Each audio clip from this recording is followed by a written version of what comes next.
Good morning, everyone.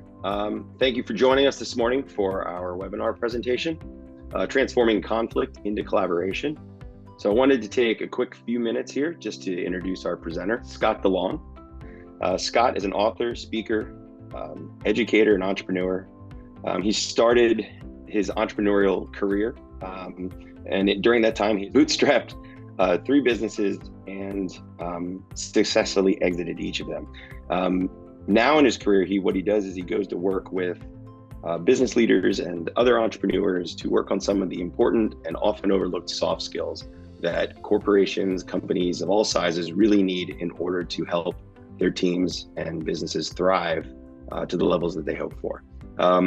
He's passionate about this work, and his promise to anybody he works with is that the lessons he teaches will not only help him professionally, but also personally. And there are numerous testimonials on our website that talk about the impact that people have had from working with Scott and these types of lessons that he teaches. So with that in mind, I don't want to delay any further. Let's jump into it. And here's our presenter for today, Dr. Scott DeLong. Hey everybody, thanks for being with us. So I could tell there's a couple of people on the group that have worked with me before. And how do I know? Because their cameras are on. So whether it is a requirement or not, if you can, I'd appreciate it if you put your cameras on. There's a couple of reasons for that. The first one is that it just engages people more. But second, it helps me see what's resonating and what's not. I do a much better job when I'm talking to real people versus pictures or just names. So if you're comfortable enough, please turn your camera on and so that we can make this a better interactive presentation. And when I say interactive, I mean it. Like what I'm looking for from the audience is questions, concerns, issues, things that have come up in your life to say, hey, how can we do this? Or what do you think about that? Because I think conflict is a underappreciated concept, right? Conflict, if you look at the definition, it's a serious disagreement or argument. But if you look at some of the synonyms that they use, feud, war, battle, fight, right? That's what we think about conflict. So what does that do to us? Well, the amygdala takes over. The amygdala is a little piece of back of the brain that gives the fight or flight reactions, releases adrenaline, right? And what it does is it hijacks the brain. Now, when we get into that position where the amygdala has hijacked the brain, we're not thinking with our best self.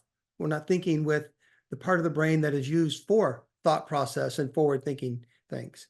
So what I've done, probably the biggest thing that I've done when we're talking about dealing with conflict is I've reframed it. Conflict does not have to be a feud, a war, a battle, a fight. A conflict, in my definition, is just a simple difference of opinion. Think about any war you've seen, difference of opinion, right? Think about any fight that you may have had. It's a difference of opinion that people had, and then the emotions that got behind that and turned it into something, and we continue to escalate that. So that's the first step. Got a question I usually ask a group.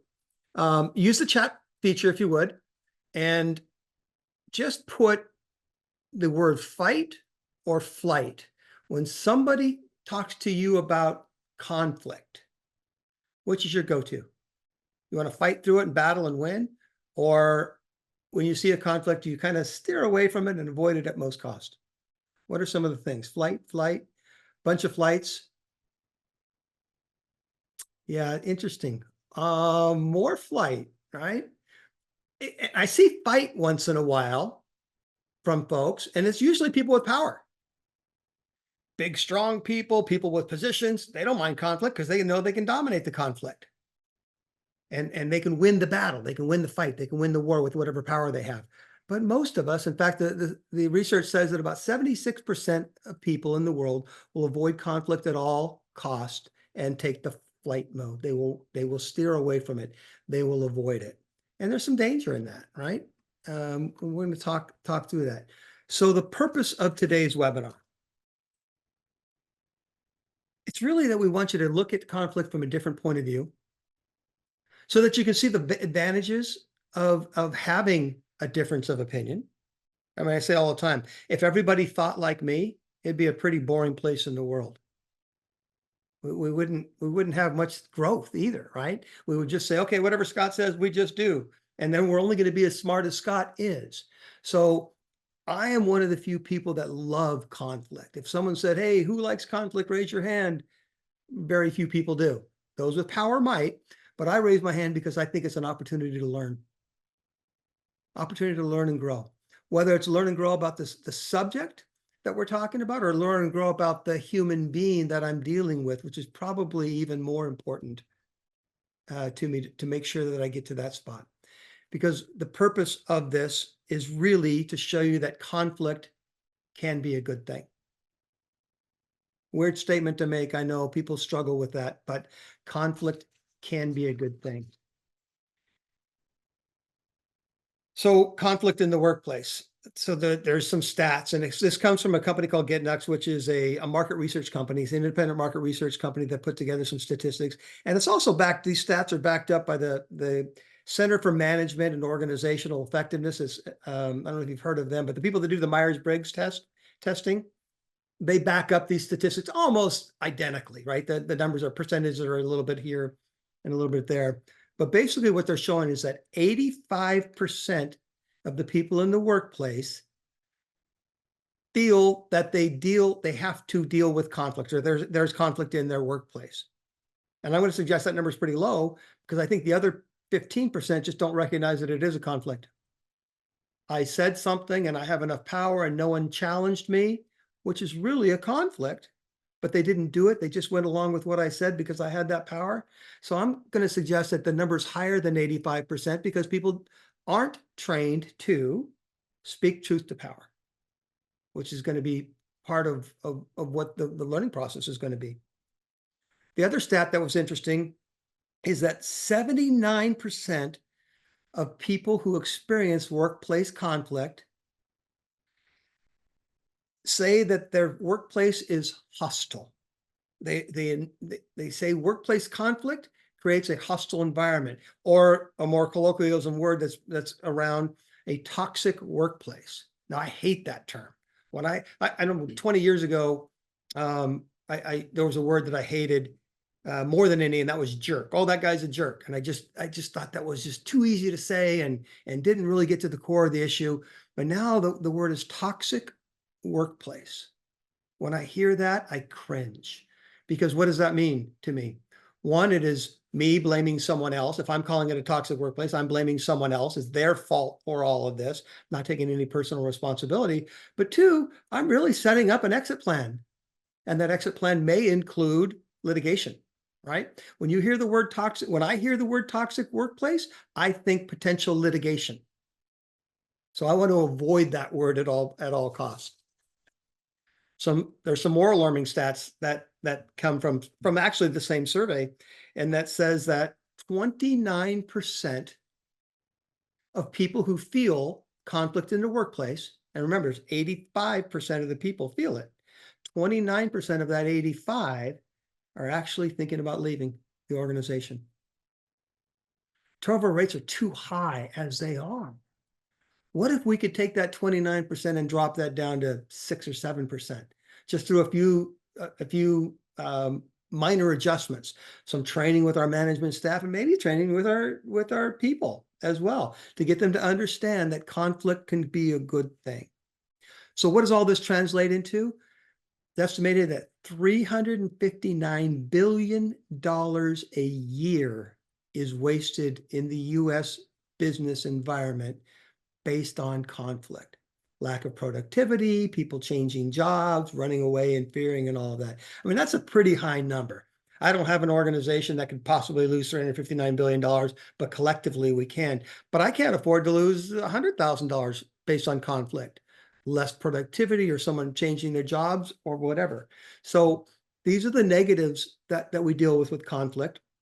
And so what are some of the sources of conflict? This survey is talking about 49% of the people surveyed believe that conflict is just poor communication. I tend to agree with that. There's another survey I saw that said about the same percentage, 40 to 50% of people say that it is a personality difference, like me versus you, and we don't like each other. We're going to give a case study about that a little bit later in how to deal with some of the personality conflicts that we see. Do you realize that my belief is that most people are good? They want to do what's right. Now, their perspective might be different than mine, but they want to do what's right. In fact, the research shows that less than 4% of the population has antisocial personality disorder. Sociopaths, psychopaths, narcissists fall into that category. The things that I'm talking about here today don't work with those folks. They don't care, right? But the good news is it's less than 4%. And we're probably not hiring those people anyway. And when we find out that's who they are, we get rid of those folks. So I don't think the problem really is that people are jerks. I just don't believe that. I believe it has more to do with passion. It has more to do with the things that they believe that I don't believe, right? So what are some of the sources of those conflicts? Remote work challenges certainly create those. Less time face-to-face, less time getting to know other people. Certainly. Generational differences. We've been doing a lot of work with the generational differences. In fact, got a lot of press lately. National TV exposure, people asking about, well, how do we bridge the gap between the Gen Zs and the boomers and then the X's and the millennials and all. And that's created quite a bit of conflict because we do think differently. We think differently because of the way that we have grown up and the circumstances that helped us grow up. But generational differences are still part of that. Cultural differences, certainly. Conflicting goals and priorities. This is a big one. Think about the conflict between the sales department and the credit department. They both have their job to do, and sometimes they're on opposite ends of the spectrum when they're doing. So you're going to have quite a bit of conflict dealing with people like that. And a resistance to change. That's another one. We're working with an organization right now that there is a lot of strife going on because there's a lot of change that is necessary for them to get to the next stage in their business and the next stage with individuals' careers as well.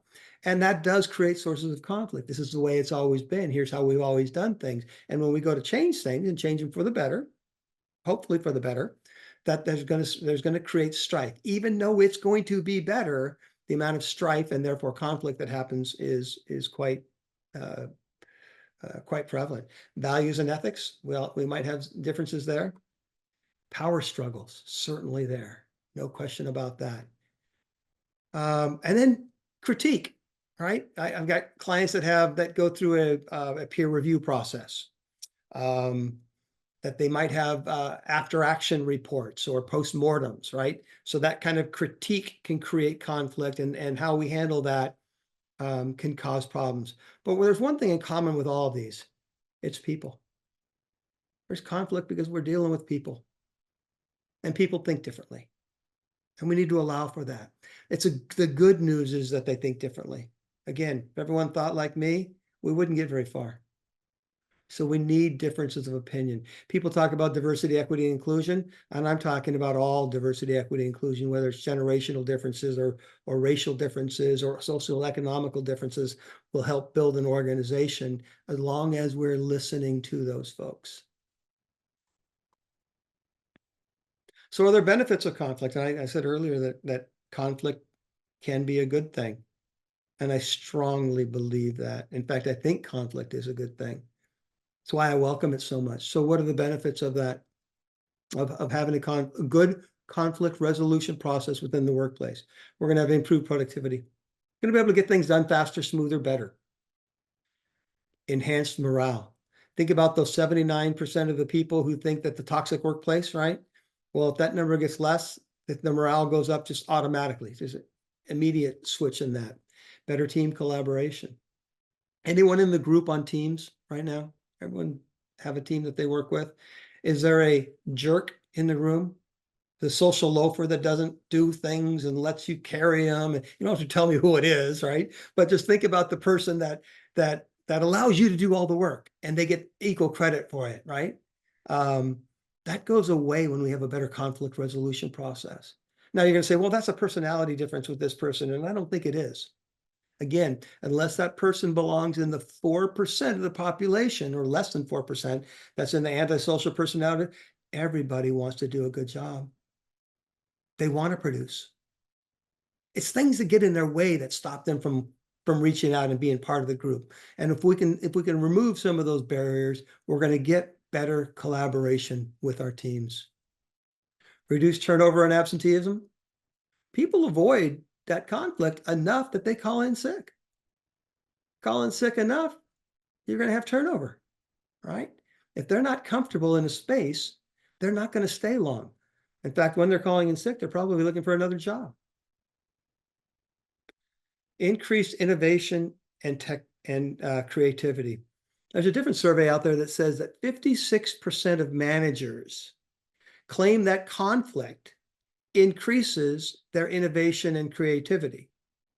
And I'm going to suggest that that number is low as well, because the other 44% aren't looking at as conflict as a positive. They aren't looking at conflict as a good thing. If we just reframed that piece right there, the innovation and creativity would explode with the good conflict resolution process. Bottom line is that you're going to get better results for the organization and you're going to get happier people. I'm going to flip that around. Happier people create the better results. It's not we're reducing this conflict so that we can get better results. We're reducing this conflict so we can get happier people, and happier people create better outcomes for an organization. Everybody with me so far? Any arguments out there? Wonderful. So we've got a process that we teach, that we work through. And again, I wish it was like flipping on a light switch, but most change is not, right? I say, okay, just add this policy and all of a sudden we start doing better. And it just doesn't work that easy, right? It is a process, and it's a process that starts with me, not me, Scott, the teacher, but me, the person that has to make the changes, the internal changes to allow for things. Now, frankly, I have no control over anybody in this room. I have control over me. That's it.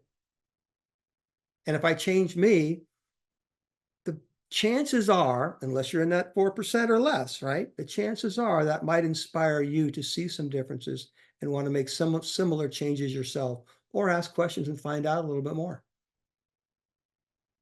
So the process looks like this. The first one we've already talked about. We reframe conflict as just a difference of opinion. Can it turn into a war, a battle, a fight? Absolutely. If we don't handle it right, it will. But if we do handle it right, most conflicts, and I'm never going to say 100%, but most conflicts can be turned around and turned into a positive situation. Here's a great question. Now, you all work with other people, and reasonable, rational human beings. Otherwise, they probably wouldn't have been hired with the organization anyway. So I try to ask myself, when someone sees something differently than me, why would a reasonable, rational person think like that? Why would they have the opinion that they have? Like curiosity. Show some curiosity towards folks, right? That is a bridge building exercise for me to wonder about you. The third step is 3 questions. What is it that I really want? What do I want for the other person? Third and most important question, where I've come to, the most important question is, what is it that I want out of this relationship?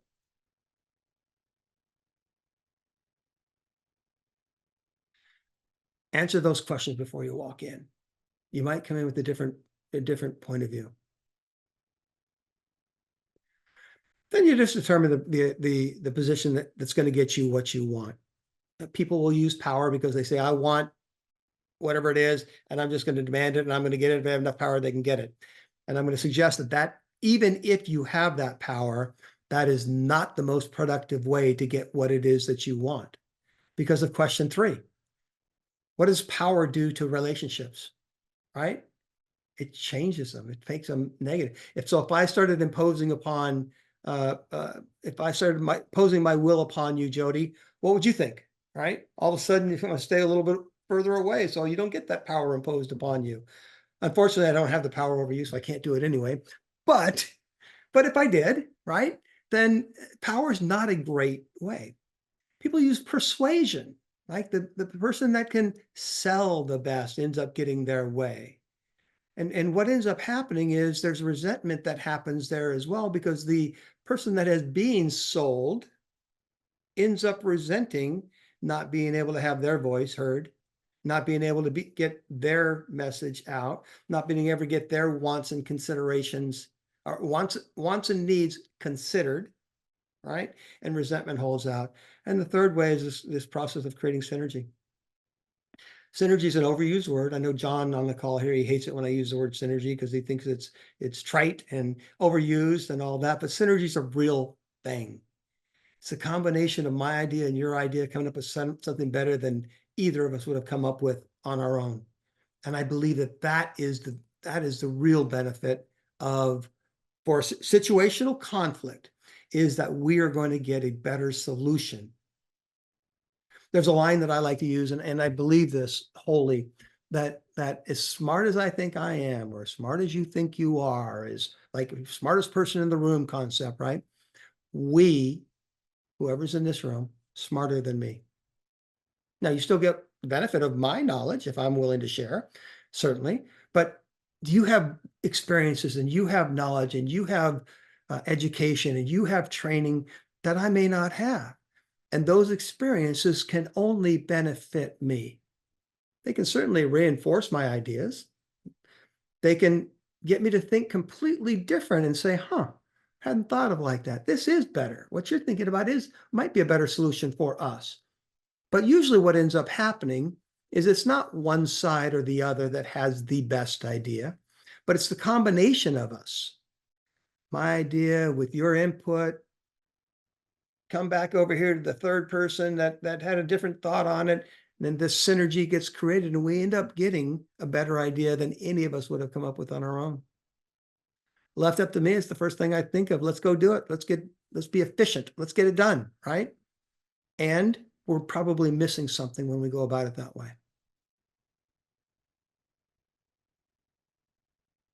The last piece is to get yourself in a proper frame of mind. I think those three questions that I asked earlier, or the question about why would a reasonable, rational human being, and then what is it that I want? What is it I want for them? What is it I want for the relationship? If I walk through that exercise before I walk into the room dealing with the conflict, there's a good chance I'm in a better place than I was when I came in hot. Good chance, right? And what I'm trying to do is tap down that amygdala. I want to reduce the amount of the hormones that are going to create that fight or flight situation, because I want to be using my thinking brain, not my reptilian brain, not my fight or flight brain. We'll do better. So our process is pretty simple. Jody, did you raise your hand?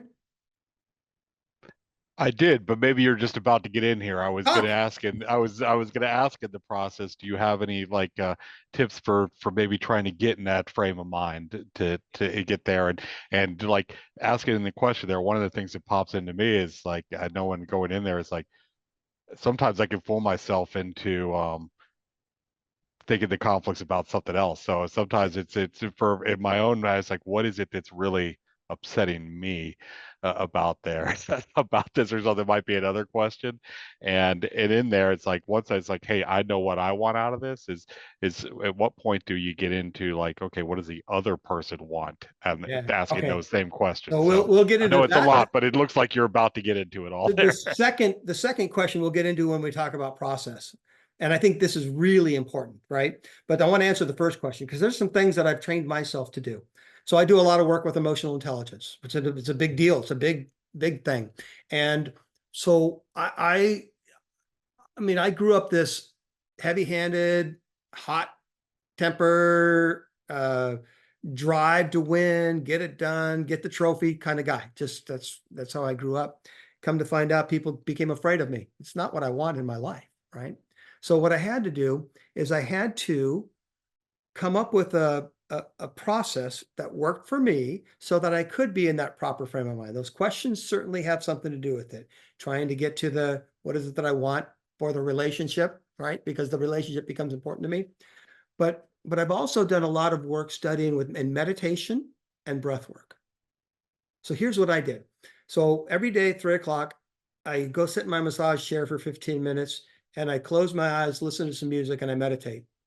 My wife calls it napping. I call it meditation. So it just depends on your point of view, right? But I actually do meditate. I'm thinking about nothing. I'm clearing my head as much as possible. And I got some techniques for that. We could talk about it at some other point.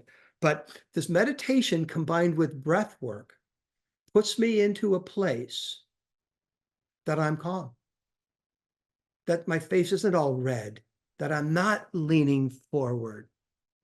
And I've done this enough, and I've done the breath work enough that I can actually now, if let's say you and I got into an argument about something or something, I can actually get to a spot where I can take one breath and get myself in that space. But it took practice to get there.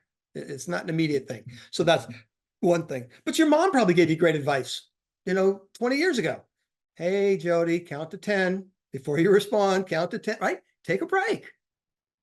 Now I put the breath work into my break because I need that, because I am a driver dominant kind of personality, right? So the breath work has helped me do that. What the suggestion here that I have here is that there are different things that will inspire different people. The breath work and meditation worked for me. Counting to 10 might work for you.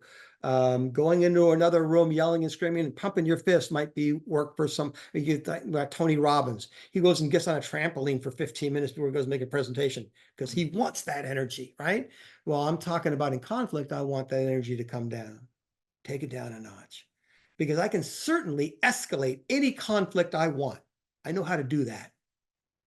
Rebut people constantly, get in their face, poke them in the chest, do those kind of things. If I want to escalate a conflict, I know how to do that. The good news is I know how to do just the opposite. In fact, I can get out of almost any fight that you can think of, as long as I put myself in the frame of mind that I don't want to be in a fight, right? And I believe this wholly: nobody ever wins a fight. Nobody ever wins a fight. So with those things in mind, I take that breath, I get myself calm. That's entering into it in the right frame of mind for me. Okay, so our process always starts with them. I know what I want already. What I don't know is really what they need. I know what they may have stated that they needed. I got the nasty email. I got the shot across the bow already. So they say they want something, whatever that something is. It's probably not really what it is that they want. That's the quick, short-term solution that would have solved the problem in the moment. That might not have been better. It might have been better for them at the time, but might not have been better for us. When we're dealing with organizations, what we want is what's better for us. Okay. So what I want to do is listen. So we do something that we call empathic listening. So people have heard of active listening, right? Which is paraphrasing others, pay attention to them, don't look at your watch, nod your head a lot, even touch them on the elbow, let them know that you're really listening, right? That's active listening. Empathic listening goes one step deeper, and that is listening to understand. Go back to Stephen Covey's 7 Habits from Highly Effective People. Listening to understand as opposed to listening to reply. I'm trying to understand from your point of view, not from the judgment that I placed on what you said. And I do that through a series of questions. And I ask people questions, find out what's in it for them. Now, if there's no trust built between us, they're not going to answer some of the harder questions, right? The deeper questions. So I start with simpler questions. And they're very specific types of questions. They are open-ended questions as opposed to the closed-ended question. A closed-ended question is something that can be answered with a yes or a no, right? So you want that deal because it's $50 less than the other deal. Yep. That's a closed-ended question. It's going to end the conversation. What I'm trying to do is ask open-ended questions to get dialogue happening. And I'm not just going to ask one question. I'm going to go to something that we call the 5 whys and go down 5 layers questions. And I do this very specifically. So I'll ask you a question, a broad kind of question about, tell me about why this $50 is important to you. And you'll go into some dialogue. You can't answer it with a yes or no. Is $50 important to you? Yes or no? Close the conversation. Help me understand why this is important to you. They go into their story. While they're giving me their story, I'm looking for clues. I'm looking for emotional responses, whether it's tone of voice, whether it's pitch, whether it's something in their eyes, whether it's their hands, whether it's a lean forward, some emotional response. So this is where the body language and emotional intelligence comes into play. Then they will do that when they're talking about a key word. The key word might be, in this case, poor, or whatever it is, right? They say a word. I'm going to ask a follow-up question on that key word that I saw that was important to them. I noticed it was important to them because of the emotion that I read or saw or heard or felt, right? You do this a few layers deeper and you finally get to the core issue and you find out what their real need is. Not what their want is, but what their real need is. And now we working on needs. They need this, I need that. Now what are we looking for compromise? Not compromise, but for collaboration to get to a better spot for us. So I'm asking questions about their interest, not their position. Their position is they want to win, just like yours was. I want to know their interest in this. I start looking for mutual interests. Huh, interesting. $50, right? That's kind of important to me too. Like I like money. So I'm looking for mutual interests. So looking for things that we can connect on. I'm also going to talk about the things that we differ on. Now they do this in the United Nations and they do this between countries. We first look for things that we agree on, and then we look for things that, and then we have to highlight the things that we have to discuss and debate and go through, right? So we do state the positions that may differ. So I see why this is important to you. These things are important to me as well, but here's where we differ. State those emphatically. Just say, here we are. These are the things that are different. Then I'm going to listen to their reaction again. And I might even take the 5 whys concept on that again. Continue to go deeper and deeper and deeper. When we say, here's our positions that are differ, right? That's where conflict starts again. Now let's go back into the process and start listening empathically, listening to understand, getting them to talk. This does 2 things for me. It does at least 2 things for me. One, it makes me smarter. Knowing another person's point of view makes me smarter. Now, it could give me ammunition to beat up their position if I chose to do that, certainly. Sure, well, so why not get that? But it also makes me smarter about things that I hadn't thought of.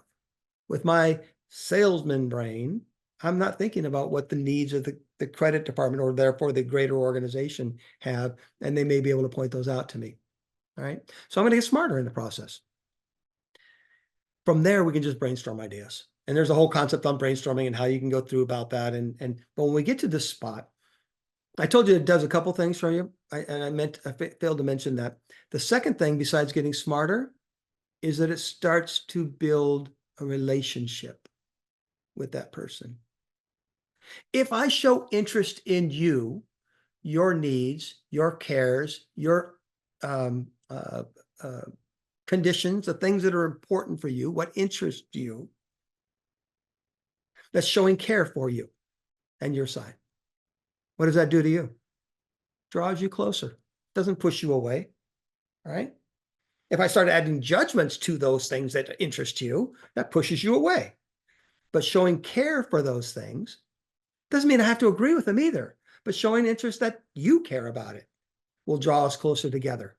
Once we get to that spot where we're smarter, we're both smarter, they've listened to me, I've listened to them, and always start with them. Why? Because that's the easiest way to diffuse them, by listening to them. I've had plenty of situations where people came in hot and heavy, they're pounding their fist and coming forward like this, and they have this, and then I start asking them questions, and then they start slowing down a little bit, and all of a sudden their shoulders drop a little bit in their chair and they're back into this position, and now we can enter dialogue. So I start with them. Remember, I'm already in a calm space. I did the meditation, I took the breath, I counted to 10, I did whatever it took, right? So showing care for their position will soften their position as well and allow us to get into this brainstorming ideas. Any questions from there? Did I answer what you're looking for, Jody?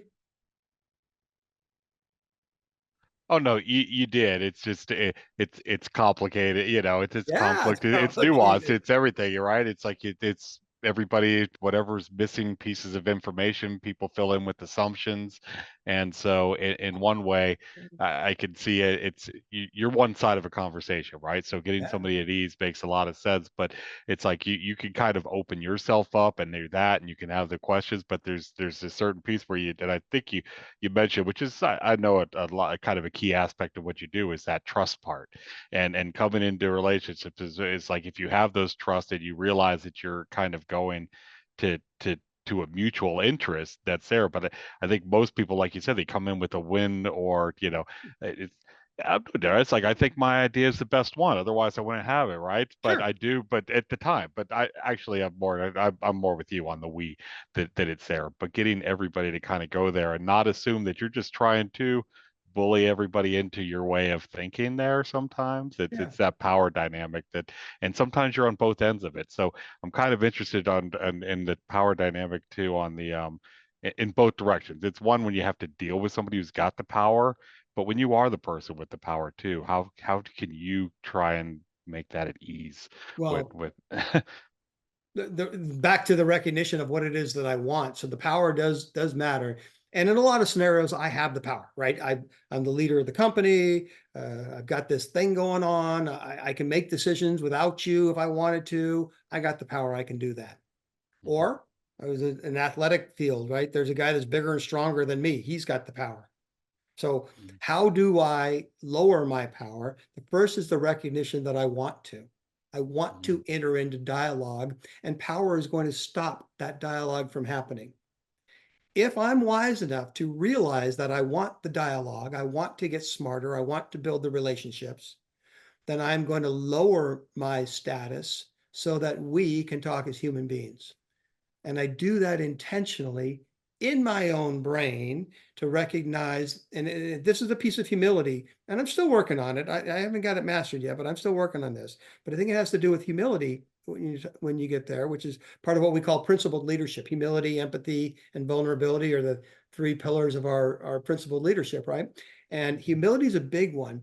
And here's how I look at humility. It is not saying I'm less than someone else or I'm bringing myself down to their status. It's as simple as saying that every human being has value and I can learn something from anybody. And I'm even talking about that drug addict that's on the street. That person has value. Value as a human being, and there's things that I can learn from that person if I am humble enough and willing enough to want to learn. So when I put that into my brain, that automatically lowers my status internally. When I do it internally, the other people can generally feel it. Now they still know that I'm the general and they're just the captain or whatever the you're going to want to say about that. They still know that, but the more that I ask questions of them and show care and concern for them, that brings their status to more of an equalized position. Now, sure, I get to make the final decision because I'm the boss, right? And that's just part of the deal. But the fact is that I'm willing to enter in dialogue with you to really care about your point of view and not necessarily agreeing with it, but caring about it is going to help lower that status and allow me to do that. But that's on me. That's on the person with the power to want to be there. If I just want to win, I just take my hammer and win, right? That's just the way it works. right? But that's not our best self. That's not our best leadership self. That's not the way to get the best out of people either. So, got a story here. You want to hear a story of something that happened in the real world? Had two clients. Well, it was one client, but there were two different companies that came together in what they called a merger. It really wasn't a merger. It was an acquisition. One company ended up being the leader of it, and the other company, got molded into that. And in that, there were these two vice presidents, both really smart, hard charging, great women. And they both happened to be women in this case. And they had an equal job with the other company, right? So the first thing that goes in their mind is someone's going to lose their job. But that's not the case with these two. They both were wanted by the company, right? But they couldn't stand being in the same room. They couldn't stand being on a Zoom call with each other. It was that bad. This picture here illustrates they didn't look like these two, but they were a little bit older, a little bit more mature, and still acted like this. Like, I'm not talking to her. I'm not even coming to the meeting if she's going to be there. It was that bad. We took a process with them to get them to see each other in their humanity as human beings, not in their positions, not in their titles, not in their attitudes, but as human beings. And it took a while. And it was a 5-week process. Once a week, I met with each of the women independently. And we went through a series of exercises with them. The first one was to tell me everything bad about the other person, everything that you're pissed about, everything that you hate about that. Oh, here's the caveat. It's the last time you're going to tell me those things, but I'm going to listen to you this time. I want you to get it off your chest. I want you to have a place to vent. And they did. Their lists were long. Had to write down their list, and then they got to talk to me about it, and they got to spew venom and do all that kind of stuff. And they both got boom, great. Following week, we came back with an opposite exercise, which was, tell me all the things that you see about the other person that are positive. And you better come up with more than 3 things, because I know that person. I know there's more than 3 things. I want you to really dig down deep and find the things that are positive. And I don't even care if it's her sense of style or her makeup or her hair. I don't care. I want a list of things that you see as positive about this person. So what we're trying to do is humanize them, right? And they did this independently, and they got to talking to me about it. And then they started saying more and more. They had their list, but then they started saying, well, and she's really smart, and she's this, and she's that. And both of them independently, they did that. So we went through this process for a few weeks, and finally about week 5, we brought them together. And I said, and I'm going to mediate. I'm going to be the mediator there, but I wasn't needed at all, because of the humanization that they got to see this other person as a human being who has wants and needs and cares and a life that they want to live as well and do well for the company. Got on the call, and before I could say 3 words, one of them jumped in and said, no, let me start. And she just started bragging about the other lady and apologizing for her part in the story, like what she brought to that. And then the other one did the same thing. And within 3 minutes, both these ladies were crying on the Zoom. It was a Zoom call. It wasn't even in person, like would have been even better, right?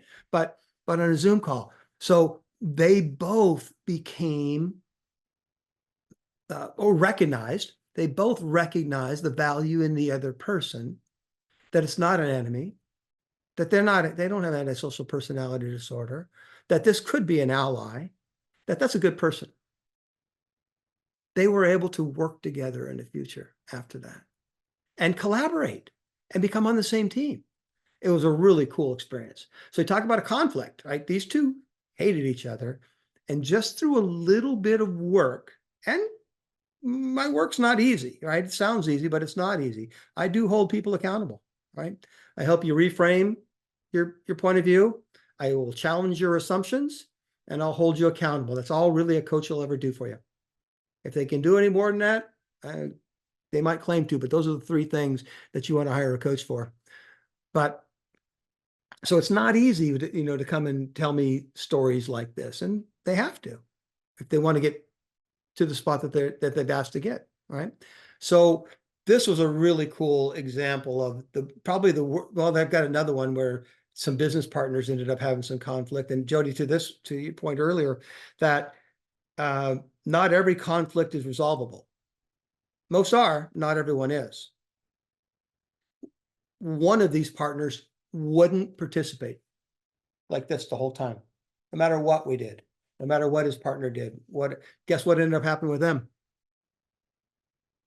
One got bought out, the guy that wasn't willing. So rather than continue to be miserable, they ended up, because they couldn't resolve the conflict, and it was a resolvable conflict, as long as we had both parties willing. They weren't. Only one was. And sometimes you run into that. So this guy here, I'm not a clinician, but I would say probably a narcissist. As much as I know about him, it's probably fit into that category. And again, when you're dealing with the people with antisocial personality disorder, it doesn't work. It doesn't work, no matter how good you are, right? So there's times when it's not going to work, but most of the time it is going to work. on this conflict resolution process. All right. Who else might have a question? We're at that point. I know somebody has a question. I have a question. So Taylor. yeah. So what if you have a conflict with somebody who's your superior, Mhm. and most of the conflict comes from the fact that, let's just say you moved up. You're not at the same level as them, obviously, but you've taken on a lot of roles. And now you're looking to move up more. And so that leader has now gone, okay, you want to move up? Great. Here's all the stuff. And then just kind of doesn't do what they should be doing. So the conflict comes from your frustration of you're not even moved up at this point. You're getting paid the same amount of money. You're already overloaded and now you're doing more stuff. How do you go about talking with that person without it coming across as complainy, or like, how do you kind of resolve that? I think there's two things. It goes back to that principle. Two of the three things in the principled leadership portion. Certainly some humility, right? Even though you're already getting beat down by this person, I would come in a little more humble, right? And vulnerable.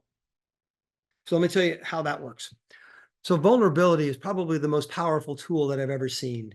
It's the most powerful tool to attract people. Me being vulnerable, and I never grew up like this, right? But my vulnerability has attracted more people to me. And let me show you how. I could use some help.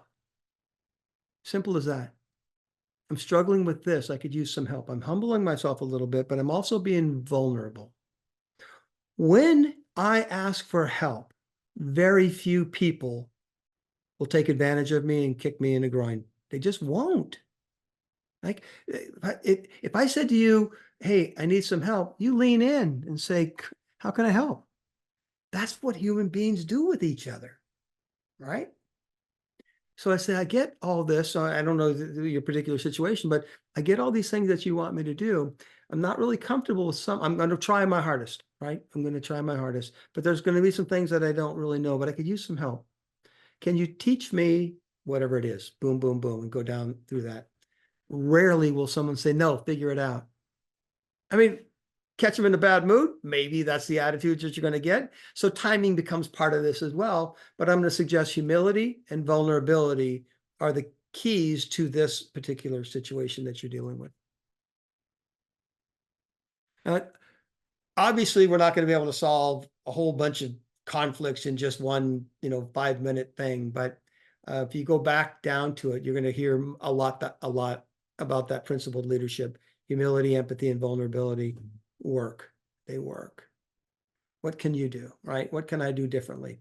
It's really easy to blame the other person for being whatever they are, right? Mean or jerky or, power hungry, or it's really easy. But my question to myself almost always is, what's my part in this? And what can I do to influence that? And there's always something. There's always something. If I'm willing to do it, great. Sometimes I'm not willing to do it, and that's a choice I get to make, right? But there's always something I can do if I say, what's my part in this, and how can I deal with that? Anyway, there's a start. I don't know if that helps at all, Taylor, but there's a start. Anybody else have any questions they'd like to chat with? Hey, Scott. Yeah. Somebody did have a question for Taylor. I was just curious if both parties knew that there was a conflict, or if it was only on the one side. Yeah. Yeah, I mean, both of us have had tension for a while. So I think it kind of depends. I think maybe one more so than the other realizing it. But yeah, it would be on both sides. And I think that's probably true most of the time. Knowing there is and recognizing there is might be two different things, right? Generally, if you're unhappy with me, I'm probably unhappy with you too. That's generally the way life works, right? Whether I recognize that it's because of this conflict or what my part of it is, that's a different story. So this is all about self-reflection, and you can't make someone else self-reflect, right? That's my job. That's why they have to come see me, because we don't want to self-reflect. We want to blame the other person. But it's really easy to just point the fingers and say it's them, it's them, it's them, it's them, it's them. And maybe 99% of it is, but there's still 1% that I could be doing something different about. Probably more than 1%, but there's still at least 1%. All right. Anyone else have any questions you want to chat with? If not, I'm going to turn this over to Joel.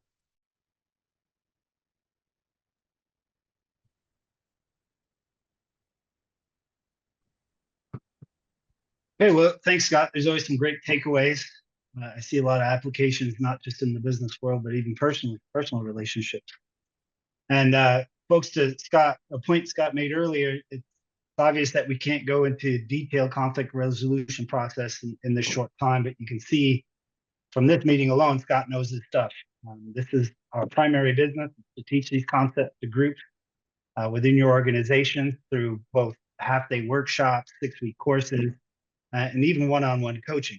So if this is in your area of responsibility, then please get in contact with me and we can discuss your needs and goals and provide the best possible solution. That being said, we've also found that not everybody on these webinars has that primary responsibility for development within the organization. And with that in mind, we've actually created a special offer for you. What it is we've created a one-time offer with our group coaching for those of you who have taken the time to attend today's webinar. And the focus of the coaching is going to be conflict mitigation, how to turn your specific problem into an opportunity. What this is a 90-minute online event where we'll take people from different organizations. We work through our process with the issues you bring. And not only will you get Scott's perspective, but the rest of the group can also chime in and provide their experiences. So this is a bit different from a webinar in that we're working specifically with the issues brought by the group. And you'll get live coaching with a very specific action plan, as well as the philosophy behind that process and discussion with others within the peer group. We found that this format is a powerful way to embrace the concepts and solve the problems in that process. Typically, these 90-minute group sessions are priced at about $199 per person. What we're doing for this group only is to let you in at just $99. And for that, you not only have access to Scott and his methodology, comments and advice from seasoned professionals, and a copy of Scott's book, but we're also going to take it one step further and allow you to invite a guest at no additional charge. Essentially a $416 value for $99. Now, it'd be great if you brought your employee development leader, but there is no restrictions on who you bring. It could even be the person that you're in the conflict with. This coaching session is scheduled for a week from Friday. It's on June 21st at 9 a.m. Pacific Daylight Time. And this is a one-time offer. That's the catch. You have to sign up today.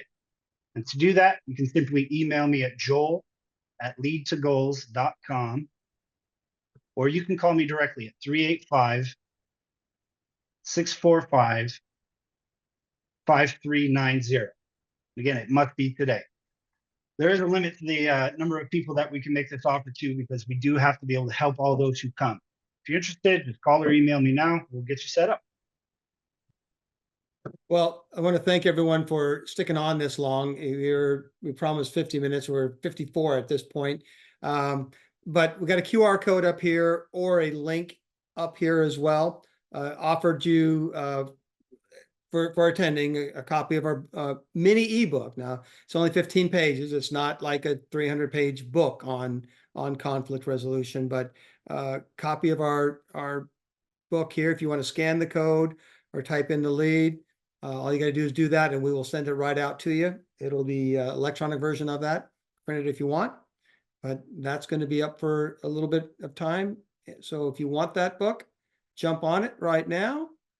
And if there is nothing else, no last minute questions, I really, really want to thank you for not only coming, but sticking on so long.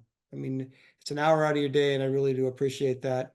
If you found anything there that you liked, you want to go further, please give Joel a call. He'll walk through and see if, in fact, we're the right spot for you or not. And if so, then we can get together.